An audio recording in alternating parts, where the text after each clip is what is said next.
आज हम बात करेंगे समन और वारंट। ये दो जो हैं दस्तावेज महत्वपूर्ण दस्तावेज हैं। कार्यवाहियों को देखेंगे, इसमें ये जो दो शब्द हैं अक्सर देखने को मिलेंगे आप, क्योंकि साम्य का जो सिद्धांत है ये कहता है कि पक्ष और विपक्ष दोनों को जो है समय देना चाहिए और दोनों को जो है अपना पक्ष रखने का बराबर अधिकार है।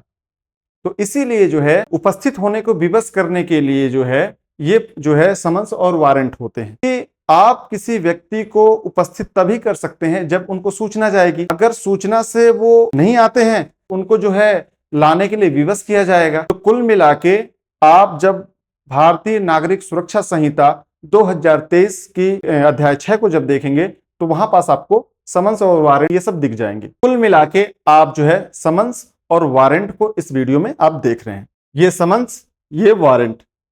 समन को हम समन नहीं बोलते, समन्स बोलते हैं, है ना। ये दोनों जो है अंग्रेजी वर्ड। समन्स है वो 2 प्रति में होता है, जबकि वारंट जो है वो 1 प्रति में हो। हम बाकी आगे समझेंगे, चलिए देखिए आगे। अब यहां समझिए, समन को समझिए, है ना। समन एक बुलावा पत्र होता है, मतलब किसी व्यक्ति को उपस्थित कराना है, न्यायालय में कराना है या फिर पुलिस स्टेशन में कराना, तो उसके खिलाफ जो है समन जारी किया जाता है। तो समन एक बुलावा पत्र होता है जो अभियुक्त और साक्षी को न्यायालय में उपस्थित होने के लिए निर्देशित करता है। मतलब न्यायालय में उपस्थित होने के लिए जो है वो समन जारी किया जाता है।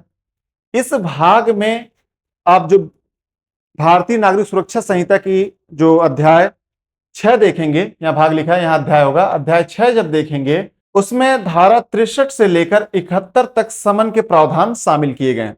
मतलब समन से संबंधित जो प्रावधान है वो धारा 63 से लेके 71 तक उल्लेखित है। धारा 63 को देखिए, समन का प्रारूप, है ना। समन का प्रारूप जो बताया गया है वो धारा 63 में बताया गया है। समन लिखित रूप में और 2 प्रतियों में जारी किया जाता है। मतलब समन को जो है समन्स कहते हैं। क्यों कहते हैं? क्योंकि वो हमेशा जो है वो 2 प्रतियों में जारी किया जाता है, इसलिए जो है वो समन्स कहते हैं उसको।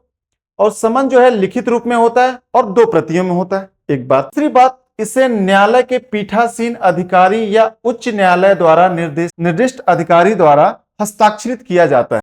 मतलब जो न्यायालय का पीठासीन अधिकारी होगा, जो ऑफिस इंचार्ज होगा, उसके द्वारा जो है ये समन्स जो है वो जारी किए जाते हैं। या फिर जो है उच्च न्यायालय द्वारा निर्दिष्ट किसी अधिकारी को जो अधिकार दिया गया हो कि वो समन्स जारी कर दें तो जारी करेंगे, और उनके द्वारा जो है ये हस्ताक्षरित किया जाता है। समन पर न्यायालय की मुद्रा लगी होगी। इस न्यायालय से समन्स जारी किए गए हैं, इस न्यायालय की जो है मुद्रा, वहां पास सील जो है वो लगी होगी। समन की विशिष्टताएं क्या है? एक तो वो समन जो है वो ऊपर बता दिया, लिखित, वो 2 प्रतियों में होगा और जो है हस्ताक्षरित होगा, अधिकारी द्वारा हस्ताक्षरित होगा। ये बता दिया गया है कि जो जिस न्यायालय से ये समन्स निकलेंगे या जारी किए जाएंगे उस अधिकारी का जो है हस्ताक्षर हो। वारंट, वारंट का अर्थ है अधिकार पत्र होता है जो पुलिस या किसी व्यक्ति को गिरफ्तार करने और उसे न्यायालय के समक्ष प्रस्तुत करने का आदेश देता है। मतलब समन जो है वो जिस व्यक्ति को उपस्थित होना है न्यायालय में उसी व्यक्ति के नाम से जारी होता है, जबकि वारंट जो है जो व्यक्ति जिस व्यक्ति को पकड़ के ले आएगा, मतलब मेरे नाम से जारी होगा वारंट। मैं जिसको, मेरे को जो अधिकार होगा कि ए नाम के व्यक्ति को पकड़ के आप ले आइए, तो मैं उसे पकड़ के लाऊंगा। तो वारंट जो है वो मेरे नाम से, मेरा जो है अधिकार पत्र है और मेरे नाम से जारी होगा और मैं उसे पकड़ के उपस्थित करूंगा वहां। यहां पर लिखा है वारंट का अधिकार पत्र होता है, मतलब जिस व्यक्ति को आदेश दिया कि आप ए नाम के व्यक्ति को पकड़ के लाइए उसका अधिकार पत्र होता है। तो पुलिस या किसी व्यक्ति को गिरफ्तार करने और उसे न्यायालय के समक्ष प्रस्तुत करने का आदेश देता है। अध्याय 6 के भाग क नहीं है, ये ख है ना। क में समन, ख में धारा 72 से लेकर 83 तक गिरफ्तारी के वारंट से संबंधित प्रावधान दिए गए हैं। मतलब गिरफ्तारी से संबंधित जो प्रावधान है, वारंट से संबंधित जो प्रावधान है वो कहां है? 72 से लेकर 83 के बीच में है। और कौन से अध्याय में? तो अध्याय 6 में। जब भारतीय नागरिक सुरक्षा संहिता 2023 की जो अध्याय आप 6 पढ़ेंगे वहां पास आपको दिख जाएगा। तो यहाँ पास जो क नहीं है, यहाँ ख है, में जो है समन के बारे में उल्लेख है, समन्स के, जबकि ख में जो है वारंट के। 72 से लेकर 83 तक जो है गिरफ्तारी वारंट से संबंधित जो है प्रावधान दिए। अब वारंट को जो है, वारंट कितने प्रकार के होते हैं? तो वारंट जो है दो प्रकार के होते हैं, एक जो है जमानती वारंट और दूसरा जो है वो अजमानती वारंट है। तो जमानती वारंट में आप देखेंगे कि जमानत पर छूटने का व्यक्ति का मूलभूत अधिकार होता है। मतलब जो जमानती वारंट होते हैं उसमें जो है वो अपना पत्र जो है वो दे के जो है वो छूट सकता है आसानी से, उसको जमानत मिल जाएगी। जबकि अजमानती वारंट में जो है वो जो है न्यायालय की विवेकाधीन शक्ति होती है कि जो अजमानती वारंट जारी किया गया है किसी व्यक्ति के नाम से, न्यायालय के ऊपर निर्भर करेगा कि उसको छोड़ना है या उसको जेल भेजना है। वो किसके ऊपर? वहां के जो मजिस्ट्रेट हैं या फिर जो न्यायाधीश हैं वो उनके विवेक के ऊपर निर्भर करेगा। यहां लिखा है इस प्रकार के वारंट में व्यक्ति को गिरफ्तार कर न्यायालय के समक्ष पेश करने अनिवार्य होता है। ठीक है, न्यायालय के समक्ष उसे पेश किया जाएगा, फिर वहां पास जो है वो न्यायालय के विवेक के ऊपर है कि वो उसको छोड़ती है या फिर जेल भेजती है। जमानत देना या न देना पूरी तरह से न्यायालय के विवेकाधीन शक्ति पर निर्भर करता है।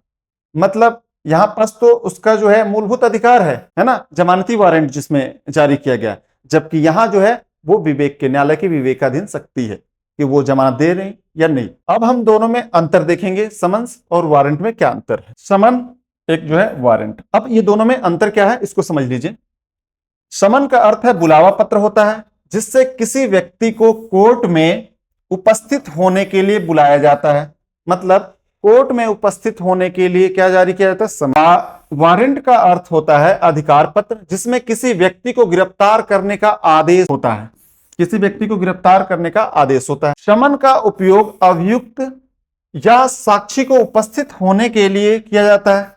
मतलब जो अभियुक्त है उसको उपस्थित होने के लिए या फिर जो है जो साक्षी है, जो गवाह है, उसको उपस्थित होने के लिए जो है वो समन जारी किया जाता है न्यायालय के द्वारा। जबकि वारंट का उपयोग जो है किसी व्यक्ति को गिरफ्तार करके कोर्ट में पेश करने के लिए किया जाता है। मतलब इसको जो है जिस व्यक्ति को उपस्थित होना है न्यायालय में उसके नाम से जारी किया जाता है कि आप उपस्थित हो जाइए, और उसमें लिखा जाता है बाकायदे टाइम कि 10 बजे से लेके जब तक न्यायालय का आदेश ना हो तब तक आप न्यायालय से बाहर न जाए। यहां पास जो है इसमें आप देखेंगे कि यहां पास टाइम सब लिखा रहेगा।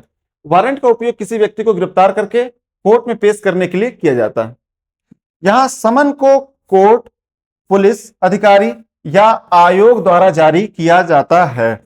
मतलब कोर्ट जारी कर सकती है समन को, पुलिस जारी कर सकती है और आयोग भी जारी कर। जबकि वारंट केवल कोर्ट द्वारा पुलिस अधिकारी या किसी अन्य अधिकारी को जारी किया जाता है। मतलब वारंट किसके द्वारा?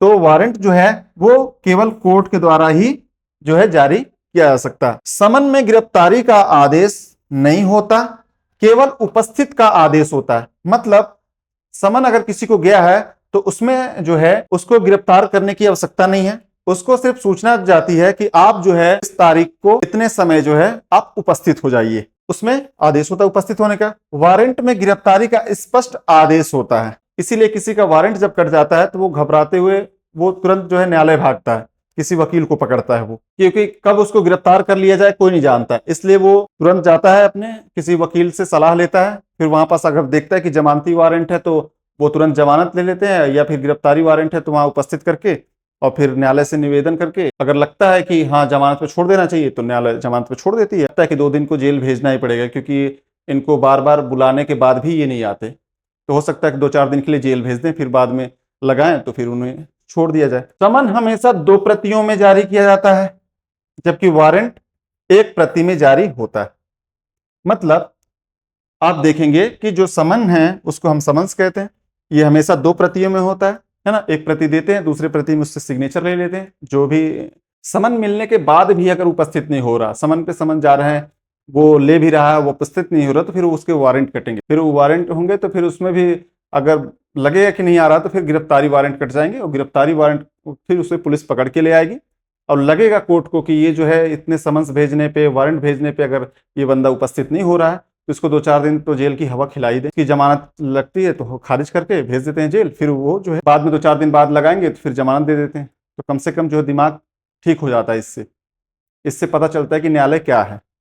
नहीं तो ऐसा लगता है कि बस मजाक बना दिए, आ रहा तो आने दो, कोई फर्क नहीं पड़ रहा। तो लगता है कि अगर उसने न्यायालय को हल्के में लिया है या कोर्ट के आदेश को हल्के में ले रहा है तो बता देते हैं कि भैया 2 दिन के लिए गए जेल, तो समझ में आ जाता है कि कोर्ट क्या है। तो कुल मिला के आप देखें कि समन्स किसको कहते हैं, वारंट किसको कहते हैं, समन और वारंट में क्या अंतर है, वारंट कितने प्रकार के हैं।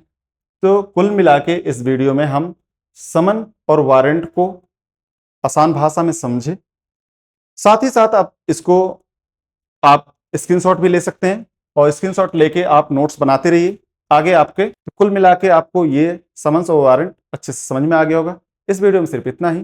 धन्यवाद।